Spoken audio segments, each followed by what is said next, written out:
Hello friends, welcome back to my YouTube channel. जरा सोचिए कि ना आपकी स्किन पर ना अचानक से खुजली स्टार्ट हो जाती है।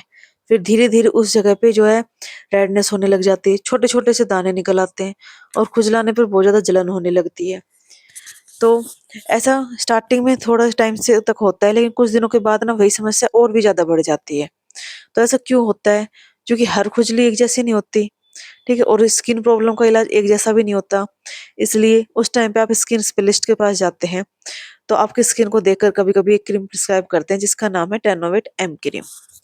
लेकिन हम जाने क्या ये खुजली की क्रीम है, या फिर इसको सिर्फ फंगल इन्फेक्शन में यूज होता है, या किसी बैक्टीरियल इन्फेक्शन में यूज होता है? क्या इसे फेस पर लगा सकते हैं? क्या इसे लंबे समय तक यूज किया जा सकता है? और इस क्रीम में ऐसा क्या है जो कुछ दिनों में ही खुजली और जो सूजन है उसमें आराम दिला देता है? अगर आपके मन में भी ऐसे सवाल है तो ये वीडियो आपके लिए रहने वाली है। तो हम बात करेंगे टेनोवेट एम क्रीम के बारे में। तो टेनोवेट एम जो है वो एक स्किन क्रीम है जिसे डॉक्टर कुछ खास स्किन प्रॉब्लम में ही प्रिस्क्राइब करते हैं। यह कोई कॉस्मेटिक क्रीम नहीं है, ना ही कोई फेयरनेस की क्रीम है, ना ही कोई मॉइस्चराइजर है। ये एक मेडिकल क्रीम है, ठीक है। इसका यूज ना सिर्फ इलाज के लिए किया जाता है, सिर्फ डॉक्टर की सलाह से ही कर सकते हैं। ये एक शेड्यूल एच की मेडिसिन है, जिसका मतलब होता है कि डॉक्टर से ही ले सकते हैं। डॉक्टर ने अगर आपको लिख के दिया तभी ले सकते हैं, वैसे नहीं मिलेगी। बिना प्रिस्क्रिप्शन के आपको ये कोई नहीं देगा, ठीक है। तो इसके प्राइस की बात करें तो ये आपको जो है 136 में आराम से इजीली कहीं पर भी मिल जाएगी, किसी भी मेडिकल स्टोर पे। अब इसके कंपोजिशन की बात करें कि इस क्रीम में क्या क्या इंग्रेडिएंट है, तो इसमें दो इंग्रेडिएंट है। एक तो है क्लोबेटासोल प्रोपेनोट, एंड सेकंड जो है मिकोनाजोल नाइट्रेट स्किन क्रीम। तो जो ये दोनों मेडिसिन कैसे काम करती है और कैसे कैसे इनका इफेक्ट रहने वाला है, तो इस सब के बारे में हम जानेंगे। अब बात करते हैं क्लोबेटासोल प्रोपेनोट के बारे में। तो ये क्लोबेटासोल जो है एक पावरफुल स्टेरॉइड मेडिसिन है। स्टेरॉइड सुन के डरने की जरूरत नहीं है। ये एक टॉपिकल कोर्टिकोस्टेरॉइड है जिसे केवल ना स्किन पर ही लगाया जाता है। इसका काम है कि खुजली को कम करना, सूजन को कम करना, और जो आपके स्किन पे रेड रेड से निशान हो जाते हैं, लालपन हो जाता है, उनको कम करना, और अगर जलन हो रही तो जलन को कम करना। स्टेरॉइड कैसे काम करता है कि मान लीजिए आपको किसी भी चीज से एलर्जी हो गई है। अब स्किन के अंदर हमारा इम्यून सिस्टम एक्टिव हो जाता है। वह कई प्रकार के केमिकल छोड़ता है। इन्हीं केमिकल की वजह से क्या स्किन जो लाल हो जाती है, सूजन आ जाती है, खुजली शुरू हो जाती है, जलन शुरू हो जाती है।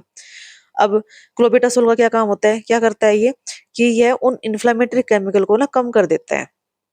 जैसे ही वे केमिकल कम होते हैं तो खुजली अपने आप कम होने लगती है, और सूजन भी कम हो जाएगी, और स्किन में ना थोड़ा सा आराम मिलता है। तो नेक्स्ट बात करेंगे मिकोनाजोल नाइट्रेट के बारे में। तो ये दूसरी मेडिसिन है। ये एक एंटी फंगल मेडिसिन है। मतलब कि अगर आपकी स्किन पर कोई भी फंगस की वजह से इन्फेक्शन हुआ है, तो मिकोनाजोल क्या करता है, उस फंगस को खत्म करने का काम करता है।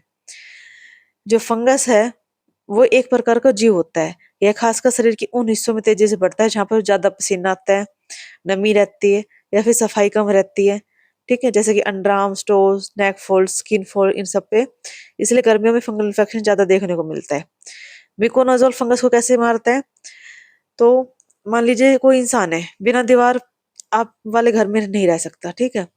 जैसे कि उसी तरह जो फंगस है उसे भी अपनी रहने के लिए प्रोटेक्टिव वॉल के लिए जरूरत पड़ती है। प्रोटेक्टिव वॉल के बिना वो जीवित नहीं रह सकता। उस प्रोटेक्टिव लेयर को सेल मेम्ब्रेन कहते हैं, ठीक है। मिकोनाजोल क्या है कि फंगस की जो सेल मेम्ब्रेन है उसको बनने नहीं देता। जब सेल मेम्ब्रेन खराब हो जाती है तो फंगस जो है कमजोर होने लगता है और धीरे धीरे खत्म हो जाता है। इसलिए मिकोनाजोल को एंटी फंगल मेडिसिन कहा जाता है। दोनों मेडिसिन साथ में क्यों दी जाती है? अगर मिकोनाजोल अकेले फंगस को मार सकता तो क्लोबेटासोल की जरूरत ही नहीं पड़ती। किसी पेशेंट को फंगल इन्फेक्शन के साथ बहुत ज्यादा खुजली, रेडनेस और सूजन हो रही है, तो ऐसे जो कंडीशन होती है उसमें डॉक्टर जो है थोड़े समय के लिए कॉम्बिनेशन क्रीम देते हैं, ताकि सूजन भी कम हो, खुजली से भी राहत मिले, और साथ में जो एंटी फंगल दवा है वो भी देते हैं, ठीक है। ध्यान रखें कि हर फंगल इन्फेक्शन में स्टेरॉइड वाली क्रीम नहीं सही नहीं रहती। तो ये सिर्फ डॉक्टर ही मतलब देखेंगे कि भाई आपके लिए कौन सी सही है कौन सी नहीं है। तो ये डॉक्टर को ही दिखाएं, खुद से इसका यूज बिल्कुल भी ना करें। और कोई भी डाउट हो तो आप हमें कमेंट करके पूछ सकते हैं। इसके अलावा अब इसके साइड इफेक्ट की बात करेंगे कि इसके क्या क्या साइड इफेक्ट हो सकते हैं, किस किस कंडीशन में इसको नहीं लेना चाहिए। तो इसके ना साइड इफेक्ट जैसे कि भाई बर्निंग सेंसेशन हो सकता है, जलन हो सकती है। पहली बार कभी भी कोई क्रीम लगाते हैं तो हल्की सी जलन या चुभन सी महसूस हो सकती है। वो कुछ मिनट के लिए रहेगी, ज्यादा देर तक नहीं रहेगी। अगर ज्यादा देर तक रहे, बार बार हो, तो डॉक्टर से कंसल्ट कर सकते हैं। इचिंग भी हो सकती है, स्टार्टिंग में, ठीक है। रेडनेस ज़्यादा भी हो सकती है, स्किन इरिटेशन भी हो सकती है, थोड़ी चुभन से भी हो सकती है, ठीक है। और इसको लंबे समय तक बिल्कुल भी यूज़ ना करें। लंबे समय तक यूज़ करने से थोड़े बहुत नुकसान भी हो सकते हैं, इसलिए डॉक्टर के कहने तक ही यूज़ करें। अपने अकॉर्डिंग ये ना हो कि ज़्यादा देर तक यूज़ करें।